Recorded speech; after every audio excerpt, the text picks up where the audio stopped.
ఈరోజు నగర నియోజకవర్గంలో గ్రామాలకు వెళ్ళినా మున్సిపాలిటీ వార్డులకు వెళ్ళినా ప్రజలందరూ కూడా చాలా హ్యాపీగా ఉన్నారు.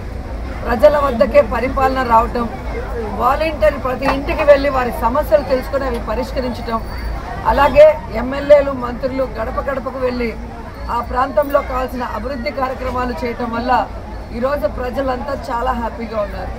ఏ మనిషి అయినా కోరుకునేది ఒకటే, తమ పేదరికం పోవటానికి సంక్షేమ పథకాలు ప్రభుత్వం ఇస్తే బాగుంటుంది, తమ బిడ్డలకి చక్కటి చదువునిస్తే బాగుంటుంది, తమకి ఆరోగ్యం బాగాలేనప్పుడు ప్రభుత్వం అండగా నిలబడితే చాలనుకుంటారు, అలాగే ఇల్లు లేని వాళ్ళకి ఇల్లు కట్టిస్తే చాలనుకుంటారు. ఇవన్నీ కూడా జగన్మోహన్ రెడ్డి గారు ప్రతి కుటుంబానికి ఒక కొడుకులాగా చేసిచ్చారు. అందుకే మీరు ఎవరికి ఓటేస్తారంటే జగన్కి ఓటేస్తామంటారు. మరి రోజమ్మ కంటే జగన్కి ఓటేస్తే రోజమ్మకి వేసినట్టే, రోజమ్మకి వేస్తే జగన్కి వేసినట్టే అని నగర ప్రజలు చెప్తుంటే నిజంగా చాలా హ్యాపీగా ఉంది. కానీ ఇది చూసి పచ్చకామర్లోడు లాగా ఈరోజు తెలుగుదేశం పార్టీ వాళ్ళు కొన్ని ప్రచారాలు చేస్తున్నారు. గతంలో సీట్ లేదన్నారు, తర్వాత వెన్నుపోటుదారుల వల్ల ఓడిపోతానన్నారు, తర్వాత ప్రజలు పట్టించుకోవటం లేదన్నారు. మీరే చూశారు కదా, ఈరోజు వెన్నుపోటుదారులు ఇన్ని రోజులు పార్టీలో ఉండి వెన్నుపోట్లు పొడిచారు, ఈరోజు ఆపోజిట్లో ఉన్నారు. ఇప్పుడు వెన్నుపోట్లు ఉండవు, స్ట్రైటే మా కార్యకర్తల దాటికి ఆ వెన్నుపోటుదారులు ముక్కలు అయిపోతారు. అండ్ ఈరోజు మీరు చూస్తే తెలుగుదేశం వాళ్ళు ఒక వీడియో సర్క్యులేట్ చేస్తున్నారు. ఎంత దారుణం అంటే ఒక లేడీ ఎమ్మెల్యే మినిస్టర్ అని కూడా చూడకుండా ప్రజల్లో అహర్నిశలు ఉంటూ పనిచేస్తూ ప్రజల మెప్పు పొందుతున్న అమ్మాయిని ఈరోజు ఒక కారులో వచ్చి ఆగటం, ఆవిడ ఓటుకు 5,000 ఇస్తానంటే ఏంటి డైమండ్ రాని నీకు ఎందుకు వేయాలి, నువ్వు రోడ్డు వేసావా, నువ్వు అది చేసావా ఇది చేసావా అని ఒక వీడియో చేసి సునకానందం పడుతున్నారు. నిజంగా తెలుగుదేశం వాళ్ళకి ఛాలెంజ్ చేస్తున్నారు. ఈరోజు నేను చేసినంత అభివృద్ధి గతంలో ఆ పార్టీ క్యాండిడేట్ ఎవరైతే ఉన్నారో వాళ్ళ నాన్నగారు 35 సంవత్సరాలు ఇక్కడ ఉన్నారు. ఈ పుత్తూరుకి వడమాలపేటకి మొన్న 5 ఏళ్ళు 5 నగరి నియోజకవర్గం మొత్తం ఉన్నారు ప్రభుత్వం ఉన్నప్పుడే. మరి ఎందుకు మీరు చేయలేకపోయారు, నేను ఎందుకు చేయగలిగానో నేను చూపిస్తాను. పాలిటెక్నిక్ కాలేజు, ఐటీఐ కాలేజు, పార్కులు, టెంపుల్స్ కట్టించాను, అలాగే ఎలక్ట్రిక్ క్రిమినేషన్స్ షెడ్స్ అంటే గౌరవంగా దహన కార్యక్రమాలు చేయించేది చేశాను, అలాగే షాదీ మహల్ కట్టించాను, కళ్యాణ మండపం కట్టించాను, ఇంకో కళ్యాణ మండపం కన్స్ట్రక్షన్ జరుగుతుంది.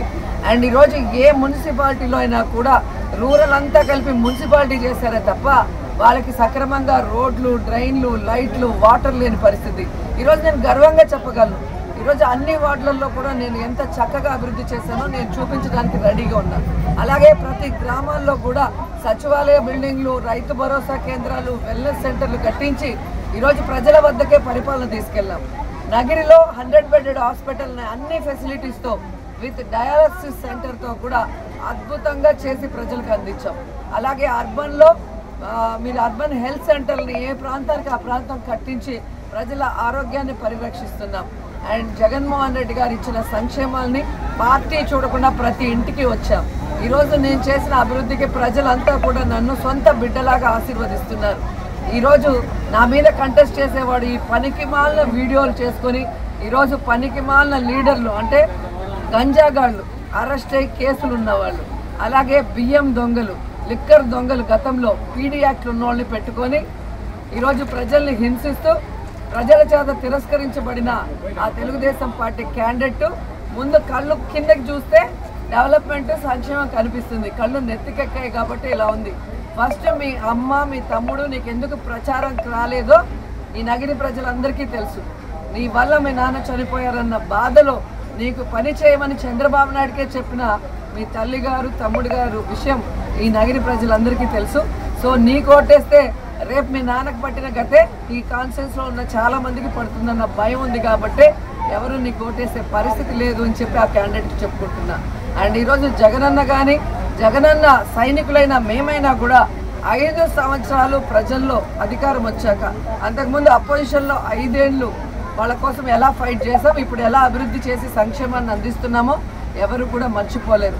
అండ్ చాలా ఇంపార్టెంట్ థింగ్ కోవిడ్ సమయంలో రాష్ట్రానికి జగన్ గారు నగరికి నేను చేసినంత సర్వీసు ఎవ్వరు చేసి ఉండరు. కాబట్టి ఈ ప్రజలు కానీ అఫీషియల్స్ అందరికీ కానీ మా మీద గౌరవం ఉంది, అభిమానం ఉంది, అందరూ కూడా మాకు ఓటేస్తారు.